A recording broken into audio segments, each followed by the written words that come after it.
And welcome back. So we're going to continue looking at covalently bonded substances. In this video, we'll focus on giant covalent substances. So hopefully, by the end of this video, you should be able to recognize and describe the structures of diamond, graphite, graphene, and carbon nanotubes. Now the first two you should have done at GCSE. The second two you possibly haven't seen before, so make sure you pay specific attention to these. And you should be able to explain the properties of these examples, linking their properties to their structures. So just to recap from a previous video, we have two types of covalently bonded structure. We have simple covalent molecules. Now these have a specific number of atoms.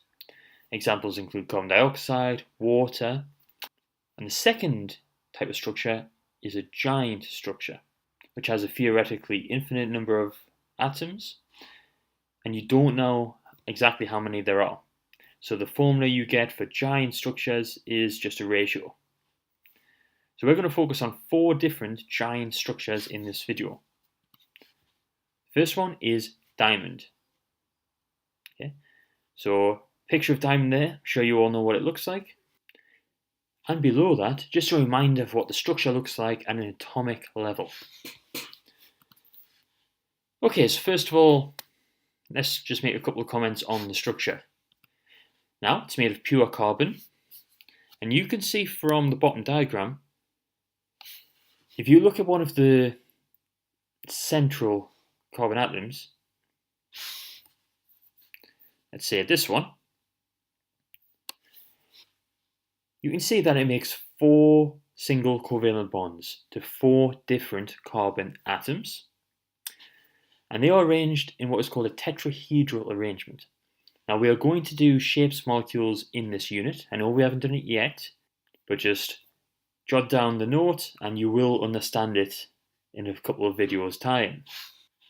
So now its properties. Remember, you have to be able to link its properties to its structure. So the first property is that it's one of the hardest naturally occurring substances. For many years it was thought of as the hardest. There is some debate because there are a couple of structures that do occur naturally which are potentially harder than it, but there isn't really enough of these chemicals to test them thoroughly. So there is a debate on this. But anyway, it's one of, if not the hardest naturally occurring substance. And for years it's been used on high-end drill bits and machinery because of this property. Now why is this?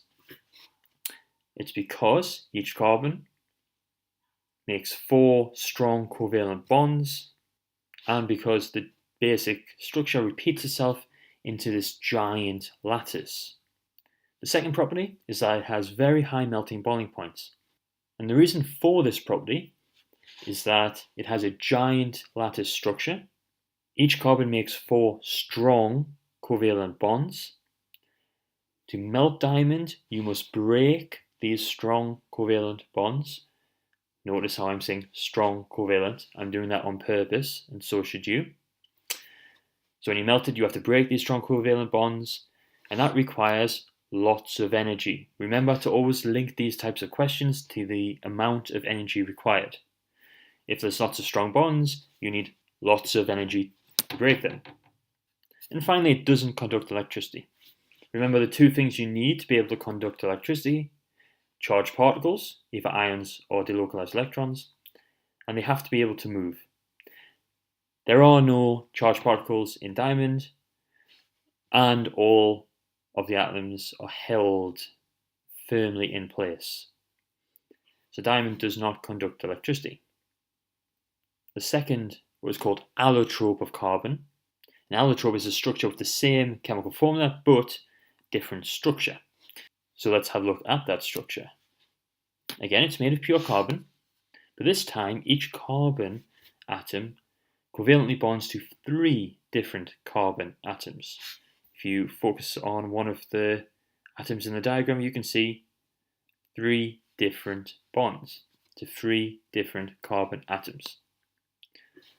So you might be thinking, well, there are 4 electrons in the outer shell. What happens to that 4th electron? Well, it becomes delocalized and exists in between the different layers. Now, delocalized means free to move. It's no longer specifically joined to any atom. Now, the properties you need to know. Again, it has very high melting and boiling points. You would use the same points as you did for diamond, except for diamond, each carbon makes 4 strong covalent bonds. In graphite, each carbon makes 3 strong covalent bonds. The rest of the points are the same. You need to be able to break these bonds in order for it to melt. This requires lots of energy, high melting point. Now, at GCSE, you learn that giant covalent substances don't tend to conduct electricity, and that graphite is an exception. We're going to see in this video that it's not the only one, but it is still strange that a covalent substance does conduct electricity. Now, the reason graphite can do this is because of the delocalized electrons that occur in between the layers. Now, these delocalized electrons count as a charged particle, and they are able to move throughout the structure. Therefore, graphite can actually conduct electricity. Graphite is actually quite soft and slippery. It can be used as a lubricant for machine parts. Now, the reason for this is again due to the layers' structure. These layers are held together with reasonably weak intermolecular forces, just like we looked at with simple covalent molecules.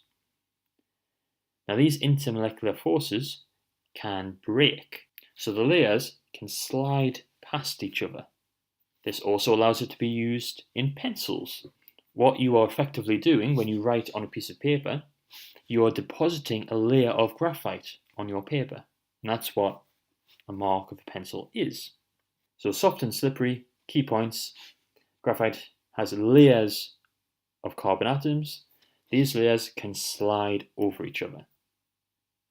Now the third structure. Now you may not have come across graphene before, but I'm sure you'll hear more about it in your lifetime because it is potentially a very useful substance. So if you look at the structure, again, it's made of pure carbon. And just like in graphite, it has carbon atoms making 3 covalent bonds to 3 different carbon atoms. It's effectively just one of the carbon layers from graphite. So just a single layer of carbon atoms with interlocked hexagons. Okay, so properties. Again, high melting and boiling points. Same explanation as for graphite. Conducts electricity. Again, it has delocalized electrons from that 4th electron in the outer shell of carbon. It has a very high strength to weight ratio.